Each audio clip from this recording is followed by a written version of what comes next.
আসসালামু আলাইকুম রহমতুল্লাহি ওয়া সম্মানিত দর্শক, বাংলাদেশের মানচিত্রের উপর ভারতের নজর পড়েছে মায়ানমারের।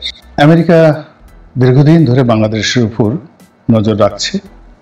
চীন এখানে তাদের যে বাণিজ্য সম্ভাবনা, সেই সম্ভাবনাকে তারা সাম্রাজ্যবাদী নীতিতে পরিবর্তন করবে কিনা এখনো বোঝা যাচ্ছে না। কিন্তু চীন বাংলাদেশের ব্যাপারে অতিমাত্রায় উৎসাহ দেখাবে। পাকিস্তান এখানে বাংলাদেশের সেই স্বাধীনতা সার্বভৌমত্বের উপর আঘাত আনবে সেটা হয়তো নয়, কিন্তু পাকিস্তান বাংলাদেশকে ব্যবহার করে ভারতকে নাস্তানাবুদ করতে চাচ্ছে। তো এই যে বাংলাদেশকে নাস্তানাবুদ করার যে প্রচেষ্টা, বহুমুখী প্রচেষ্টা, এটাকে আপনি বাংলাদেশের মানচিত্রের উপর শকুনের নজর পড়েছে এটি বলতে পারেন। এখন শকুনের নজর পড়লে কি হয়, বা শকুন কার উপর নজর ফেলে, এটাই মূলত আলোচনার প্রতিপাদ্য বিষয়। আপনারা জানেন যে শকুন কোনো জীবিত প্রাণী ভক্ষণ করে না, মৃত প্রাণী ভক্ষণ করে। 2 নম্বর হলো শকুন বুঝতে পারে, তার একটা যাকে বলা হয় প্রাকৃতিক যোগ্যতা রয়েছে। সে বুঝতে পারে যে এই প্রাণীটি এখন মারা যাবে, সেটা গরু হোক, মানুষ হোক, বা অন্য যে কোনো জিনিস হোক। তো যখন প্রাণীটি খুব ছোট হয়, একেবারে ছোট একটি প্রাণী মারা যাবে, তখন শকুন উড়তে থাকে কাছাকাছি, বা কখনো বসে থাকে।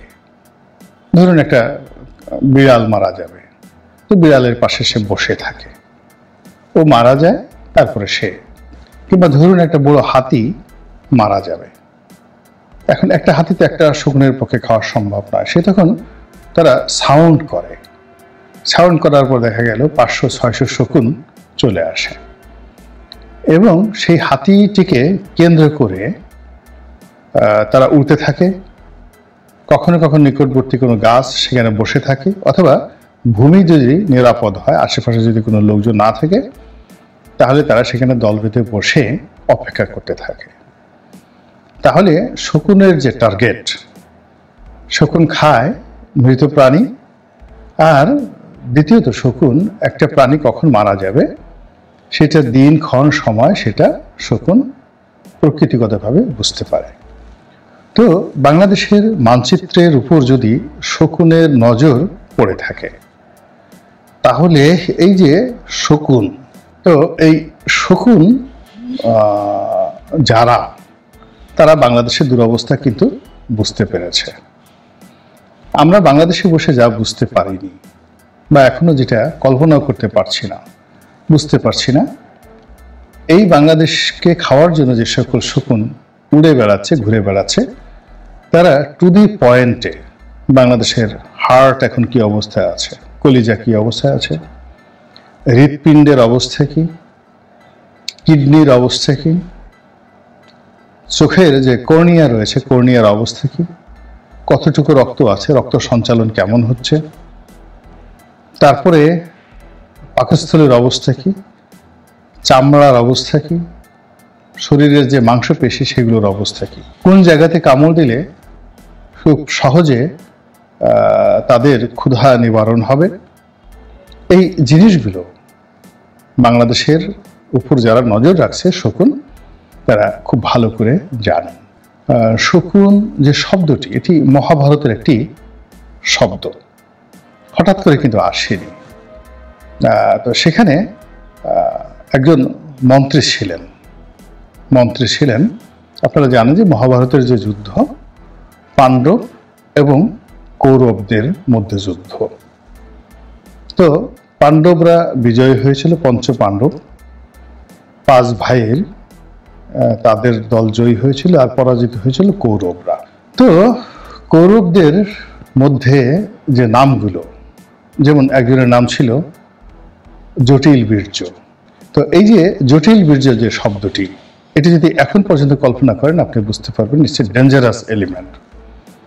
আর কৌরবদের যিনি প্রধানমন্ত্রী ছিলেন, তার নাম ছিল শকুনি।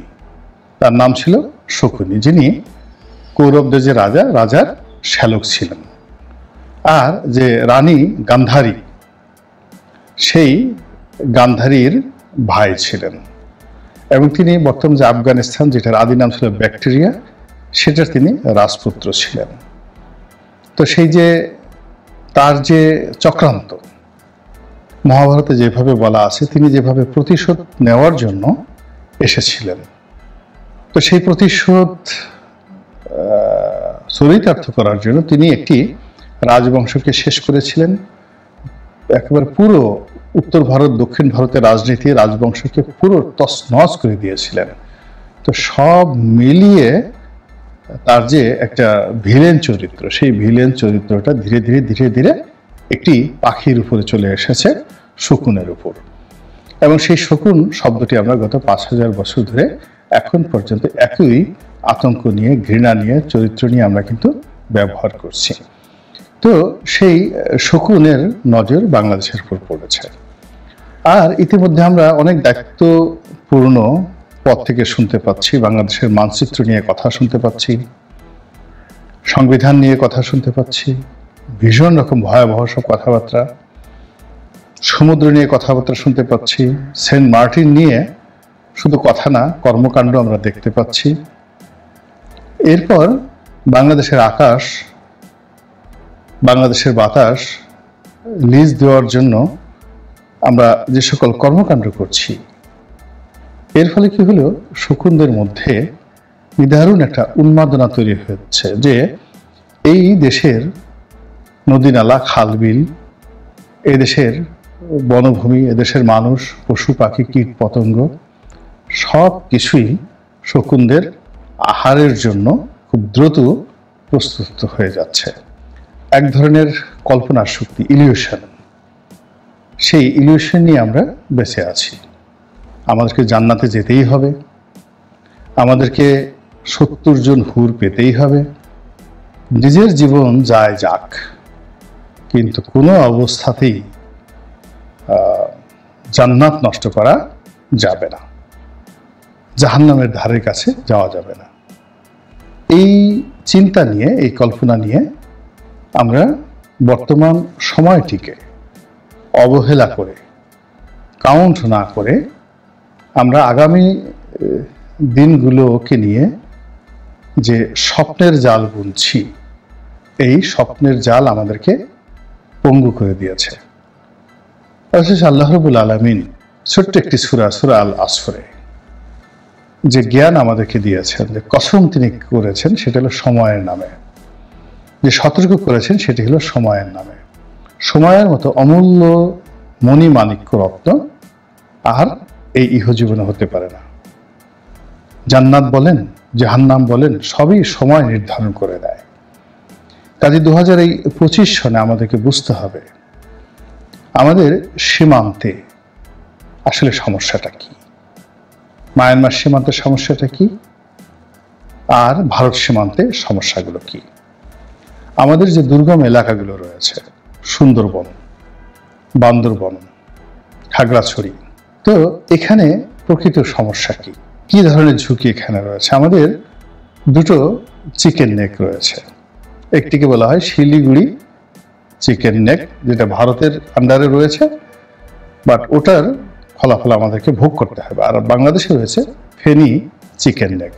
এটি আমাদের জন্য কতটা বিপত্তির কারণ। আমাদের দুটো বন্দর রয়েছে, মংলা বন্দর এবং চট্টগ্রাম বন্দর। এই বন্দরকে কেন্দ্র করে দেশি বিদেশি শকুনদের কি ধরনের মাস্টার প্ল্যান আছে। আমাদের 18 কোটি মানুষ, এই 18 কোটি মানুষের শ্রম, মেধা, যোগ্যতা, আমাদের একটা ট্রপিক্যাল ভূখণ্ড রয়েছে 55,598, এখন বেড়েছে অবশ্য। তো এই ভূখণ্ডের প্রতি ইঞ্চি মাটি উর্বর, এখানকার সমস্ত নদী নালা, এত সুপেয় পানি পৃথিবীর অন্য কোনো দেশে নেই। এগুলোর উপরে কাদের নজর পড়েছে, সেই নজর যারা অতীতে ফেলেছিল তার পরিণতি আমাদেরকে কিভাবে ভোগ করতে হয়েছে, এই জিনিসগুলো নিয়ে চিন্তা করতে হবে, ভাবনা করতে হবে, এবং সেভাবে প্রস্তুতি নিতে হবে। অর্থনৈতিক প্রস্তুতি, সামরিক প্রস্তুতি, মানসিক প্রস্তুতি এবং সর্বোপরি নৈতিক প্রস্তুতি। কিন্তু আমরা সেগুলো না নিয়ে কেবল কল্পনার ফানুস তৈরি করে আকাশে বেলুন উড়িয়ে দিয়ে আমরা আকাশের ঠিকানায় চিঠি লিখে ভালো আছি, ভালো থেকো, আকাশের ঠিকানায় চিঠি লিখো।